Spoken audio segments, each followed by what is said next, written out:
आज सकाळी महाराष्ट्राचे उपमुख्यमंत्री आदरणीय दादा यांचं दुःखद निधन झालं. टीव्हीवर बातमी पाहिल्यानंतर एक संपूर्ण महाराष्ट्र दुःखद आघात त्या ठिकाणी झालेला आहे.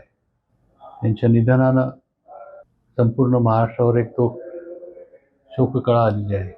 खरं म्हणजे हे असं वाटत होतं ही बातमी खोटी निघावी, कारण सुरुवातीला अपघात झाला एवढं टीव्हीवर येत होतं, पण एक आशा होती की ही बातमी खोटी निघेल.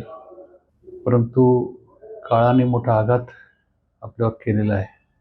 माझा प्रत्यक्ष दादांशी संबंध गेल्या 8-10 महिन्यांचाच आहे, परंतु एक आदर्श व्यक्तिमत्व, कार्यकर्त्याला सहकार्य करण्याची प्रबळ इच्छा, राहुरी तालुक्यावर त्यांचं विशेष प्रेम होतं.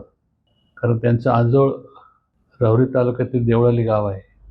ज्यावेळेस मी राष्ट्रवादी काँग्रेसमध्ये प्रवेश केला त्यावेळेस मी मागणी दादांना केली होती की दादा, तुमचं आजोळ राहुरी तालुका आहे आणि राहुरी तालुक्यातील साखर कारखाना अडचणीत आज आहे,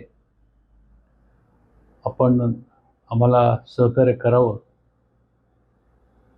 दादांनी तत्काळ त्याला होकार दिला.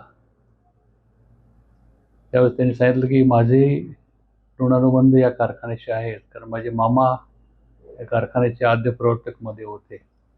खूप आशा राहुरी तालुक्यात जनतेला दादांकडून होती, परंतु नियतीने मोठा आघात आपल्यावर केलेला आहे. आज राहुरी तालुक्यातील प्रत्येक व्यक्ती हळहळ त्या ठिकाणी व्यक्त करतोय. मला आणि तनपुरे परिवाराला मोठं दुःख त्या ठिकाणी झालेलं आहे आणि पवार कुटुंबावर जो आघात झालेला आहे, आघातातून सावरण्याची परमेश्वराने त्यांना शक्ती देव अशी परमेश्वरांनी प्रार्थना करतो. माननीय दादांना भावपूर्ण श्रद्धांजली अर्पण करतो.